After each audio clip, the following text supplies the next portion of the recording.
Today, I get to share some ideas with you on health that I've learned in my own personal journey, but also as a high performance coach for 16 years. You know, one of the fundamental, most important things that we all want in our life is a sense of vitality. And that vitality is we want to feel, mentally engaged, alert, focused, enthusiastic. We want to feel energetically, like physically energized, right? Physically, we want to feel a sense of that health. And it's one of really the only four things that we all deeply desire. We talk a lot about it here in Growth Day, that you can give anybody anything, but what we all really truly want is aliveness. That's what I mean by vibrancy, connection with others and with ourselves, meaningful pursuits, things that we're doing that we enjoy or see as important or contributing, and growth, like growing as persons. So all of that is really important, but that sense of aliveness, I always put that at the top of that little diagram because it's so important to us. When we don't have a sense of aliveness, even if we have amazing relationships, when we are fatigued and wiped out, we can have the greatest marriage or partner or spouse or intimate relationship, but the zest isn't there. We can have a great job. We can have incredible opportunities to serve. We can love our passions and our hobbies, but if we're wiped out, it doesn't feel as good. I know you all know this. And that is why it's so important that we focus on our health. Now, I want to do full disclaimers with you. I am not a doctor. I'm not a psychiatrist. I'm not a neuroscientist. I am not a health advisor, coach, or medical professional in any capacity. I'm a high performance coach. This means I work with people primarily on their mindset and their habits and their relationships. And today, what I'd like to share is a couple ideas. And I'll remind you, as a high performance coach, one of my fundamental jobs is to challenge my clients to a higher level. So in doing that, I will, of course, share my own journey and my own struggles, but I'll mostly focus on what we've learned in the science. I will also share with you the idea that I'll be empathetic about it, but also I want to be that person who challenges you in this area of your life. For 15 years, every audience I have stood in front of in my life, I have said, if this has not been the year that you have made the decision as an adult to get in the best health of your life ever, make that this year. I've said this for 16 years in front of every audience I can get in front of. Because I believe most of us, we look back, oh, I was healthier when I was a kid, or maybe I was healthier when I was in my 20s or whatever. And we just don't say, you know what, this is going to be that year. But I know some of you have. You said, maybe this is the year I'm going to eat healthier. I'm going to sleep better. I'm going to work out more. I'm going to pay attention to, my nutrition or my supplementation. I'm going to run a marathon. What you all do as strivers and achievers always blows my mind, and it raises my aspiration. But I want to do the same thing for you today. I want you to raise your aspiration and your vision in your health. Even if you're struggling right now, which you can hear we all do. Even if it's been a challenge in the past, okay. But at some point, we have to take dramatic personal responsibility for our health if it's true that we all want a sense of aliveness, mental energy, physical vitality, that pop and zest in our lives. And if that's true, then accept the challenge today. And please be aware, I'm offering this today in that context, knowing as we can have the empathetic conversation, but we also must have the personal accountability and personal vision conversation in personal growth. And that's my job for you today. My job is to raise that level up. That's what I do as a high performance coach. Those are my disclaimers for you today, because as I jump into my points, some of them will feel like I'm pushing. And I know sometimes people say, you know what? He doesn't understand, or he thinks everybody, I'm like, no, I understand, but it's still my job. It's my job as a high performance coach to lift that higher level, to be that kind but demanding force in our lives, in my life, in your lives. If I didn't demand more for myself than how I naturally felt all the time, trust me, there would be no growth day. There would be no 500 million views of my videos or 100 million downloads of my podcasts. There would be no impact. We would have never met, because it's very easy for me not to do my daily job or my health routines, just like you. It's an easy choice not to do the things we know that are good for us. How do we get us there? We've got to set a higher standard. We've got to demand it of ourselves. So forgive me, that will be my framing today. It's not always popular, especially in the health category, to say these things, especially in the mental health category to say these things. So please understand my framing. Not a doctor, high performance coach, gonna challenge you. And you'll know that with this very first point. So here we go. My first point today is health is luck, ... and self-respect. Woo! The first time I ever said that was by accident on stage. And I heard myself, I was like, ooh. And the audience kind of hushed out a little bit. I thought, uh-oh, I'm in trouble. But here's what I mean by that. Health, we have to understand there is a evolutionary and a biological reason that you feel the way that you do, right? It's very important to understand in both, I really believe, mental health and physical health, it is that kind of 50-50 kind of thing. And when we blend it together, by the way, but there's no question that some people biologically feel more fatigued or more depressed or more anxious. We have to understand that you and me are not the same biologically in how our energy might be. And I hope that that always introduces empathy and compassion, that there's a big luck card that we get. I have friends literally who are born without limbs. I have friends who are born with conditions in which their brain functions in very unhealthy ways. I have friends who've died so early of cancer. I have friends who have struggled with mental health. I have friends who've committed suicide. I have friends and family who struggle constantly with all sorts of biological health issues that is quote unquote not their fault. And it's important to realize that. Some of you feel terrible biologically, even though you're drinking all your water, you're eating all your greens, you do move and you do exercise. And so I'm here to say there is no preaching. We all have to take the cards we've been dealt and figure out how to care for ourselves, how to optimize the best that we can, how to improve, even if it's a little bit, incremental by incremental. But it starts with a biological understanding of where we are at. And this is why, again, as a person who's not a medical professional, I'm like, listen, if you don't understand closely how you feel and why you feel the way that you do, please, please, please, if you've never done it, go get a full workup of every friggin' health test you can.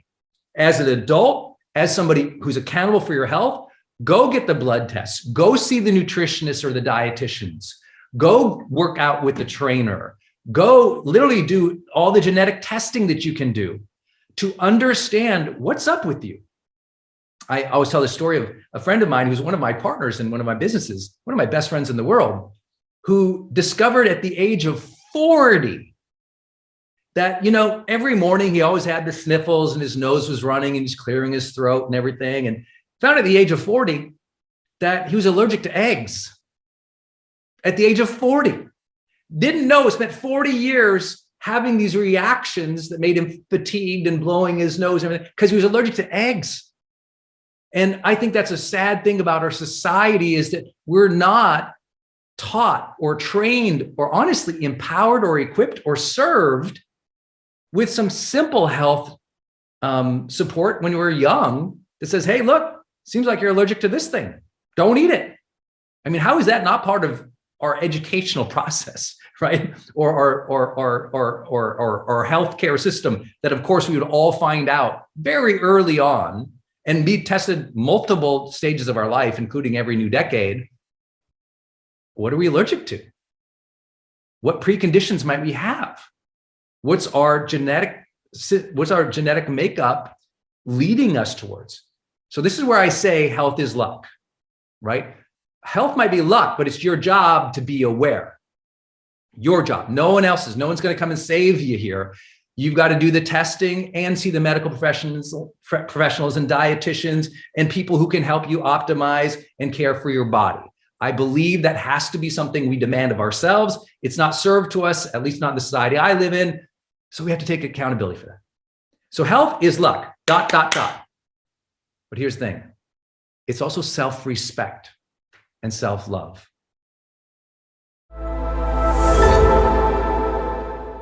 People ask me, Brendon, how do you deal with stressful situations so you don't freak out or have a ton of anxiety and fear leading up to them? Because maybe you have a big public speaking engagement coming up, or maybe you have that test at school coming up, or maybe you're about to have that difficult conversation with somebody that you wanted to say something to them, but you've been holding back, and you know it's gonna freak you out when you go to tell them the truth. Whenever we're in situations that we know are going to bring us stress, it really is on us to prepare our absolute best so that A, we deal with them well and we can actually enjoy the experience or go through the experience without freaking out. But B, we don't freak out the energy of everybody else, right? Because in all of the storms of life, it is our job to be the calm amid the storm. But that's hard, and that takes skills, and that takes training. So I got 4 big ideas for you in this Brendon Show episode. Number 1, always anticipate and ask others how to deal with stressful situations. I know that's a no-duh one, but most people do not do that, right? You're about to go take your first SAT test ever. What do? Well, you study, you go and you take it. But that's gonna be a stressful situation. Why wouldn't you first anticipate, wow, that is gonna cause a lot of anxiety for me. The days before, the day of, I'm gonna be freaking out, waiting for my scores. Why would you not ask people who've already taken it? What did you do the day before the test to calm yourself down, to get yourself ready? The day of the test, what did you do? When you went in there, did you have a certain breathing pattern? How did you calm yourself down? What did you tell yourself so that you could deal with the situation? Right? Same thing. You're about to go have a difficult conversation with your spouse or your partner, the person you love. Why wouldn't you ask other people who you know, be like, hey, I'm about to have this difficult conversation. Have you ever had a conversation like that? Oh, what did you say? How did you bring it up? Like the idea that so many people in this world go into every day bumbling into it, I feel sad for them. They're living a highly reactive life and they're setting themselves up for incredible failure. Because if you don't anticipate the emotions that you're going to have in stressful situations, I promise the situation is gonna win, not you. So always anticipate, okay, this is gonna be hard. This conversation, this test, this day, this thing, it's going to be hard. Anticipate, it will be hard. Now, who has gone through it before, who I can ask how they dealt with it? That's the first strategy. Second strategy, I need you to make a pre, during, and post stress management plan. Huge phrase, Brendon, I know. But what I think is, okay, if I'm gonna go have that difficult experience in my life, I'm gonna plan, really plan, the day before, the day of, and the day after. I'm really gonna think through it. So let's say you're gonna have that difficult conversation with somebody you love. Okay, the day before, I'm gonna say, okay, well, the night before, I'm gonna ask myself these questions. I'm gonna rehearse it a little bit. The morning of, I'm gonna breathe. I'm gonna close my eyes. I'm gonna visualize it going just fine. Everything's gonna be fine. If they say this, I'll say that. In other words, I'm gonna role play it in my mind over and over and over again during the day. And then afterwards, oh, how would I follow up with them to make them feel good? How would I follow up? Or what would be my next right steps after that, right? I have a friend right now who's just an unbelievable professional rock climber, right? And this person was gonna go climb one of the hardest climbs in the world. And I said, man, that would terrify me because I hate heights. How did you prepare for that? He says, oh, well, my regular routine is like this. I said, yeah, but what do you do the day before? And he had like 5 or 6 things he did the day before to get himself mentally and emotionally and physically ready, including doing a lot of mobility training, a lot of breathing and calming activities, a lot of visualization, going over his notes about where each hold was. It was unbelievable. The day of, that morning, he got up, he went through a very basic routine. He'd been running for weeks and weeks and weeks and weeks, but he added on other little elements too that he knew he was gonna do in advance, including calling his spouse and saying, I love you, honey, because he's about to climb up a mountain. And then the day after, because here's what we often don't think. Stress has a longer shelf life than we think. What I mean by that is, let's say you go do something and it's really stressful, that energy carries with you the next day. So what can you do the next day to calm yourself down? For example, many of you guys have been to my seminars before out in the world, right? Maybe you come to High Performance Academy or HPX or Influencer or one of our big programs. And I know that delivering that training, it takes 4 days of my life.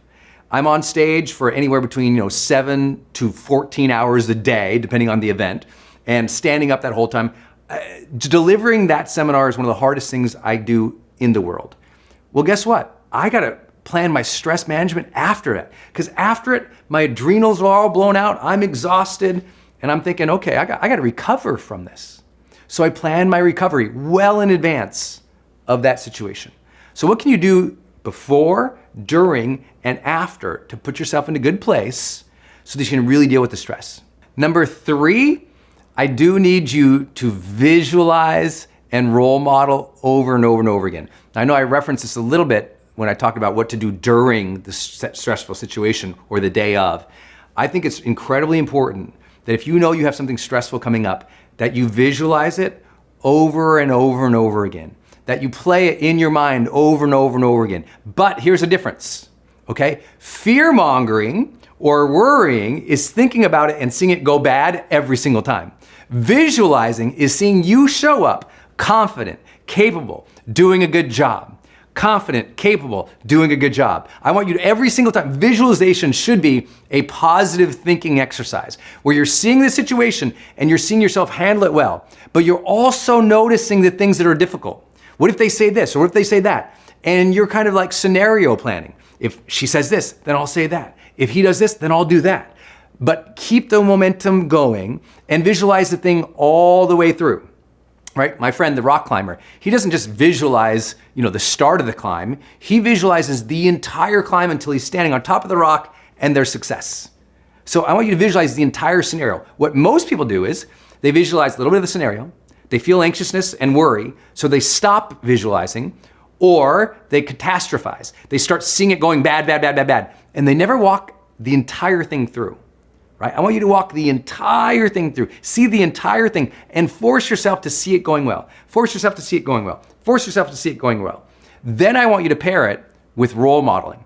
I want you to call up a friend, call up somebody else say, hey, I'm about to have this conversation, or I'm about to go do this thing. Can I ask you some questions and try this out? Sound it out, act it out, explore it with other people.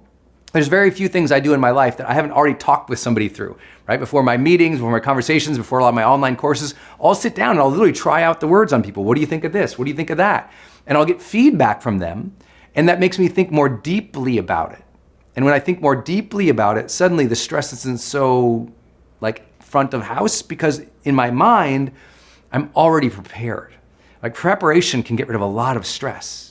But role modeling puts you in that actual environment where you're doing the thing. Then when you show up, you're like, wow, my mind has seen this 1,000 times. I've already talked it and acted out. Let's go. And now it's not so stressful. 4th big idea, enroll your friends. If you got something coming up, like your SATs, your ACTs, a test, create study groups. Don't go it alone.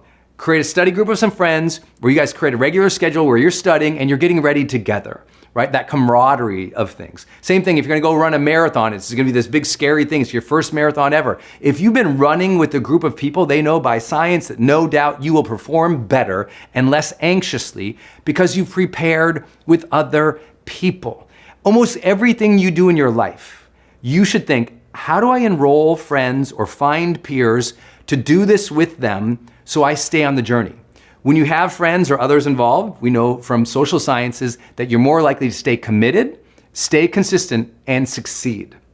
But guess what? We're in a society of selfies where we only think of ourselves, and we only, because we're scared to ask for help or be vulnerable and say, I don't know, we do everything ourselves. And everything I ever do, I literally sit down, here's my goal list. Anytime I write down goals, I don't just write down, when's it gonna happen? What's my next step? What's the deadline? Instead, I also write next to it and I say, who can I enroll with me on this goal? Get people enrolled with you in your goals. Get people enrolled with you so you can role play with them, ask, participate, go through it with them. It's not so scary. I know you know this if you've ever been to like the county fair. I'm from Montana, so we always have the county fair, and there would be these big, huge, scary rides when I was a kid. I never went on a ride by myself as a kid. Never once. I'd go grab my buddy. I'd like, hey, you're coming on with me. And he'd go, what are you kidding? I'm not gonna. He didn't want to go. I didn't want to go. But when we said, let's go together, we got on that zipper. We got flipped around and kicked around, and we loved it. And we only did it because we did it together. You will face greater stresses and greater fears when you go at it together. I call it the 3 E's. Okay, the 3 E's of a relationship. This is when I know a relationship is great and can improve in a conflict situation. So if I'm mediating or counseling or coaching, here's what I do. I watch for in those initial interactions when they're coming in, they're describing the problem as an example to me. I watch for the 3 E's. First one, empathy. Empathy. Does it look like the person, the other, is listening and is caring what the other person is saying and can understand it even if they don't agree with it?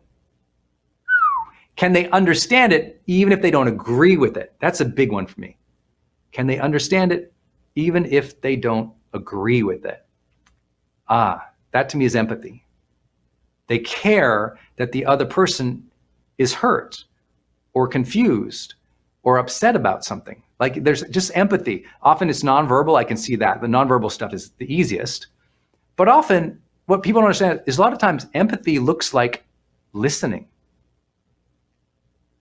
Even if you don't agree, it can listen like this can be empathy. Literally, this can be empathy. Like you think they're crazy, but you're giving them the allowance to speak. It's empathizing enough. Like we all believe that empathy is warm hugs and sunshine, but a lot of the time empathy is allowing turn taking, asking a question, waiting, nodding, not arguing. Or it's saying, I heard you say this. I see it this way. It's those simple notes of validation, time, openness make all the difference. Second thing I look for of the 3 E's, the first E is empathy. Second E is enthusiasm. I think enthusiasm is the master of all emotion, right? Even more than love. People are like, you're crazy. I'm like, no. I know lots of people who have love, but there's no enthusiasm in the relationship anymore. There's no intimacy, no pop, no vibrancy, no variety. It's like they care for each other, but there's no energy behind it. I think the energy behind things is enthusiasm. When we're excited about building our life together. Or listen, when we're excited about solving this problem together. I remember the first, I was doing a divorce referred mediation. I was in grad school. And I knew this couple was going to survive. It was 5 minutes into this thing because they were just like, we are so excited to solve this thing together. And I was like, you're gonna be great. I immediately knew. And it was so easy. It was not easy. It was so well resolved because there was enthusiasm. Even if we don't agree, enthusiasm for the solution. Enthusiasm to move out of this crappy time. I love when people do coaching or counseling, and I've talked to therapists who go, oh my gosh, they were so happy to finally share their hatred for each other. They were so enthusiastic to get it out and to talk about it and to start working on it. The enthusiasm to work on it, the enthusiasm to improve it, the enthusiasm to build that future together, the enthusiasm to resolve it, that is such an indicator of things. So how do you feel? Are you enthusiastic to improve that relationship, to grow it? Are you enthusiastic to go deeper, enthusiastic to do the things for your other who just loves it? Are you enthusiastic about them and their life? So important. Empathy, enthusiasm. And the third one, encouragement. The strongest relationships are built on encouragement, right? We know this from the social sciences. I know many of you guys have heard me recommend, for the last decade, the work by John Gottman and his wife in research and relationships. I love that work. And one of the critical things that came out of that was such a simple distinction that happy couples tend to praise each other 5 times more than they complain or negate. And whether that ratio is true in all relationships across all cultures is probably not super validated. But what I do believe is the simple way to break that down is encourage your partner a lot. A lot. Encourage them, cheer them on. You know they got a big day? Do something. Look here, I got this on this laptop over here from Denise. Can I see that? You guys probably can't see this too. No, I'm not gonna show up. It's a Post-it note that she gave me like 6 months ago. I still have it on my computer. It says, I love you, I appreciate you, I know you are doing big things. I love you, I appreciate you, I know you are doing things. It was just a Post-it note she put on my computer in a really particularly difficult week that I was having. And we're both pretty good about leaving little notes around for each other, especially when we're traveling or we'll be apart or something like that. But also throughout the day. Like she put something over there that she likes or she does. I'm like, I love that. Good job. That's amazing. And we don't say that flippantly. Like we were like, that's great. That's amazing. Like we cheer each other on a lot. And I think that's huge. The ability to encourage one another is so vital. So vital. Okay, so the three things: empathy, encouragement, empathy, enthusiasm, and encouragement. I look for those, I watch for them. But listen, don't just look for them. Cultivate them. Cultivate them. And if you don't know how to do it, ask your partner. Be like, hey, how can I demonstrate empathy for you more? Hey, how can I bring some enthusiasm in this relationship? Hey, do you feel like I encourage you enough? What could I do better? Because ultimately, all these things we're talking about, remember, you have to do together. It's about the relationship first. You're going to build this life together. The most important phrase to me, if I was advising him, was like, you're co-creating your future together. Co-creation. People support what they create. You create it together and you support it together. And that's everything. So it's never like, I'm mad at you for this reason. It's like, we were in that situation, didn't seem to go good. What can we do better? It's the we story, not just the me story. It's the understanding that we must communicate together, plan together, and work together to build the ideal future together, to build the energy, co-create the energy together. These things matter, but they're open dialogues, and you don't have to be right, and they don't have to be right. You get a turn, they get a turn. You understand if they're not going to agree with you. You understand they're not. It's fluid, it's dynamic, and that's what makes a relationship great versus it has to be this way or it has to be that way or we butt heads. This is that time of year people are thinking about their relationships, and one of the most common questions we get asked is, Brendon, how do we set more boundaries in our relationships? You know, someone takes advantage of our time, our energy, our effort, our money, whatever it is, and we get upset about that. So how can we prevent that? Now, I'm going to speak today specifically about setting healthy boundaries in healthy relationships, right? So your lover, your partner, your spouse, that person you're kissing on, how do you set some good relationship boundaries there? Okay, let's get into it. 4 big ideas. Number 1, most important, say it early, don't wait to say it. What I mean by that is if you know what your boundaries are, don't let them crash into it and mess up before you say it. And what happens for most people, because they don't know their boundaries, they just flip off at somebody, right? Someone does something, they get all mad at them. They're like, what's wrong with you? And they don't realize the other person's clueless. No one will ever know your boundaries until you explicitly say, hey, this is a boundary for me.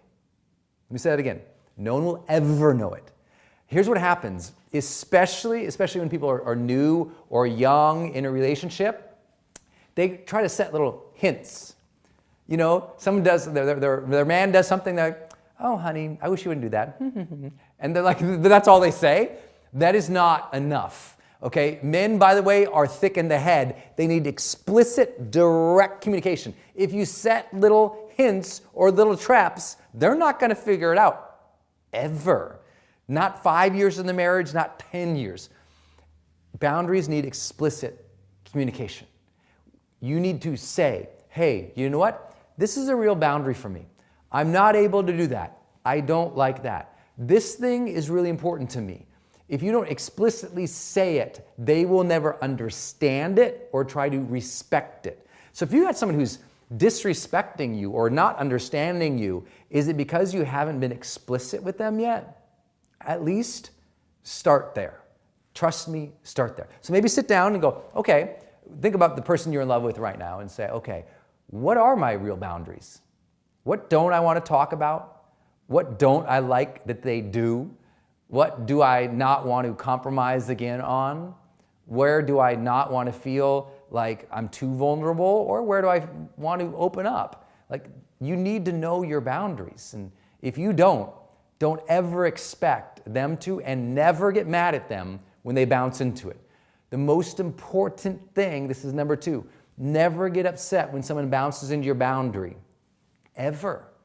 When someone bounces into it, either A, they don't know it, or B, they're just kind of going through the motions in their own life. Look, they're not thinking about your boundaries. This is really important. No one is thinking about your boundaries. And so when they bounce into it, don't get mad. It's a useless emotion to get angry when somebody does that, because remember, like, would you get mad at an oblivious child? Well, most adults are obliviously going through their day automatically. And when you're going through your life automatically without full adult vibrancy and presence, you're going to do some dumb stuff. So don't get mad. Just once it happens, again, turn back to explicit. Hey, I'd really like this. Could you pay attention to that? I would also say one reason you should never get mad is, do you know theirs? What are their boundaries? Do you know their boundaries that make them too vulnerable? Like, if you go there, do you know their boundaries of what makes them upset? Have you asked the questions to try and figure out what they want, what they desire, what they need? Or are you just thinking about your own space? Now, I know, and I'm not trying to judge you because I don't know your story. I'm talking about, this happens for a lot of people. They make the mistake of wanting so much for people to respect them without understanding others or giving others respect. Because it's very easy to get selfish in relationships, especially if you've been hurt. I understand that. But sometimes when we've been hurt, we want to set up a boundary to make everybody fall in line with us without understanding them, and that's trouble. And that's why I want to lead to this next point, which is really important. Set boundaries that help your relationship, not just you. I mean, you have to think of the boundary is no longer you, and the boundary is no longer them. The boundary is the two of you together. So it's a different boundary. You need to open up your boundaries to the relationship. That means you need to change your personal preferences and pet peeves and everything else and open it to realize they got theirs too.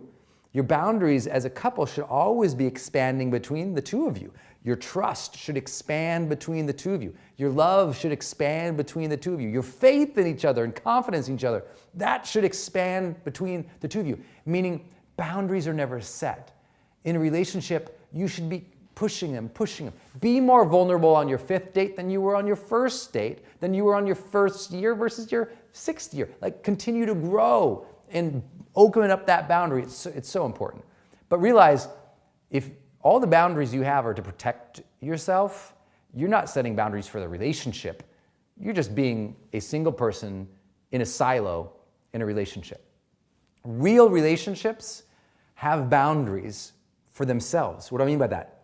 You protect your time with your spouse, your lover, your partner, as much as you try to protect your time against them or against others. You protect the respect that the two of you have. When people try to poke holes at your lover and they criticize them, you don't allow that. You don't speak ill of the person that you're in love with. You know, if you're in love with them, that relationship is healthy. Look, if they're abusive or they're doing something bad, tell lots of people and get the heck out of that, get out of that situation. But if you are in love and this is a good relationship, listen. It's important that you respect the relationship boundaries, that you don't speak ill or bad of the other person, that you don't take pot shots at them, that you respect the two of you together as important as your preferences, as important as their preferences, as important as your career, as important as their career, that the relationship itself deserves protection and your boundary around it, to love on it and to protect it. Your job is to protect the relationship more than protecting your ego. Does that make sense? So expand your own definition of boundaries And that will lead you in this last piece, which you actually really like, which is how can you now let go of all these boundaries you've set up? Like there's a freedom in relationship after a period of time where the boundaries have been knocked down more, where you're allowing people in more. I tell people all the time, I say, you really want to set boundaries in life? Be more loving. It'll push the boundaries away, right? You want to set more boundaries in life? Be more loving, because the bigger those boundaries get, the more they become useless. Like, why are you trying to protect yourself so much? Think about that. After a period of time in a relationship, why try to protect yourself so much? Open up again. Open up those boundaries. Now, again, if you're in a relationship where there's abuse, mental, physical, emotional abuse, then your job needs to be exit, period. Your job isn't change the other person. Your job, exit. Set the boundary, exit. That's the answer, period. If you're in an abusive relationship, go, right? Go get served. There's plenty of services in your local communities. Get support, ask for your friends, but get out of that relationship, because the abuse they're not gonna suddenly remember not to be abusive. That's where they're at, and you can't change it. So set that boundary clear and clean. But if you're in a positive relationship, love more in that relationship, be more vulnerable, let that thing come open. Now, obviously you can tell I'm just answering your questions here and I'm going off the top of my head, but I hope it serves you, because the reality is most people, they're trying to protect themselves too much in life because they got hurt. But I had to learn that lesson too. I had a terrible breakup when I was a young man that caused me and led me into depression and ultimately suicidal thoughts. And I did what we all do. I didn't want to get hurt anymore. So I built up boundaries. I put up walls. I put on a mask. Whatever metaphor you want to use, I was trying to keep out the bad people, but at that cost of letting in good people.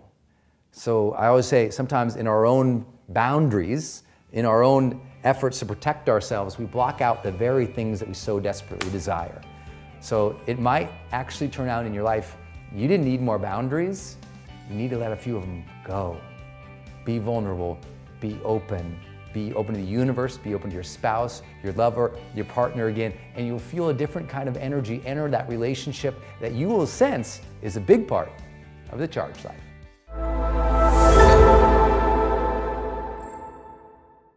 The number one issue with being productive isn't that people usually don't know what to do with the day. It's that they look at it with dread and they accept that feeling and they stop. They go, I don't wanna. So they stop. Even though if they looked past the immediate dreadful activity and looked into the future about the benefits it would give them, if they could reconnect with that, they could push through. It's that when we get in the short term, just automatic feelings, automatic emotions that come up, those things, when they're not monitored consciously, and sometimes they're not overridden by a higher calling, a higher ambition to serve, a higher mission, then what ends up happening is we go, I'll do it tomorrow. I'll skip this one and, I'll get the workout in tomorrow, and then workout comes tomorrow, I'll get it in next Friday, and then it doesn't come in next Friday, and then I'll get the work in, the work doesn't happen, and we keep telling ourselves these stories, I'll do it when I feel like it. But I hope if one thing you've learned here is the power plant doesn't have energy, you need to generate the energy in which you need to excel and serve in this world. That's what I had to do last night. I had to generate the energy that I need to excel and serve on the stage. I had to make sure that today I felt my best. This is my marathon that I get to do 8 times a year. This is what I train for. This is what keeps me sharp. We all have to have those things in our business or our brands or the things that we're being productive towards that push us, that challenge us. If you don't have 3 or 4 of those each year that are your form of business or productivity marathons, build them back in. Build in challenging expressions for yourself each year. Build them in. We all need our own marathon each year, whether that's a true running marathon or for me, this is it for me. And I got 8 of these a year that I build in that make me sharp. I don't need to do them. The better use of my time would just be doing more videos on the internets, more social media. But this pushes me. This demands excellence from me. When we talk about productivity today, I'm gonna say, what is the things that are scheduled for you that demand you be great. Because if you don't have any of those, you'll never be great. You'll just do what's comfortable and easy. You got to have those milestone moments throughout the year in your business. Sometimes that means, okay, that's 3 weeks. I'm going to write my book in that 3 weeks. And you're just going to gear up for it and you're going to crush it. Sometimes that means that's when you're going to launch your thing. Okay, we're going to gear up and launch that thing. Sometimes that means that's when you do your executive retreat. You pull away all the executives, you meet with them, and that week is just like fire week for you. That's not, I don't mean fire them, I mean fire, you know. But you gotta have those scheduled, otherwise you just go into homeostasis. You just kind of go through the days and go through the motions, and nothing is compelling you to reach and stretch and push. And if you don't have that, I'm telling you, it is hard to live a fully charged life. So you gotta approach productivity now in a completely different way. First rule, don't think of productivity as something that you're doing just in a block of time. Think of your life as being a productively fulfilling life. That productivity is not a time management thing, it's a purpose thing. I don't think of time management when I think of productivity, I think of purpose. I think of who do I want to be? What do I want to contribute? What will be fulfilling for me? Because if you don't have something bigger than just blocks of time, which are important, but there's not something that we together are going towards where it's this set of dreams, where there's personal meaning and there is social contribution, we won't go. And you might write that down. You need both things as a mindset for productivity.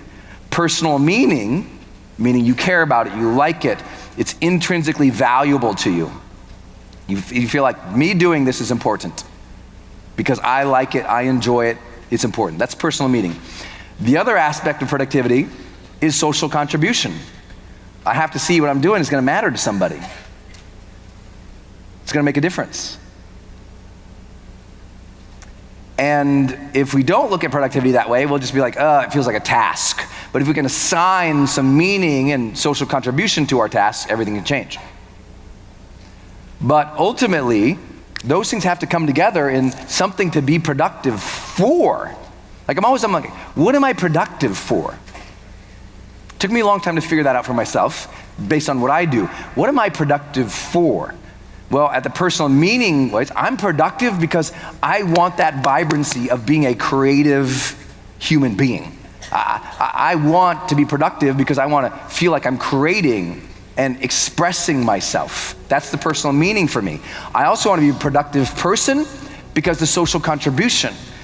I want to feel that energy and that creativity, but I also want to feel like, you know what, my life mattered. Did I live? Did I love? Did I matter?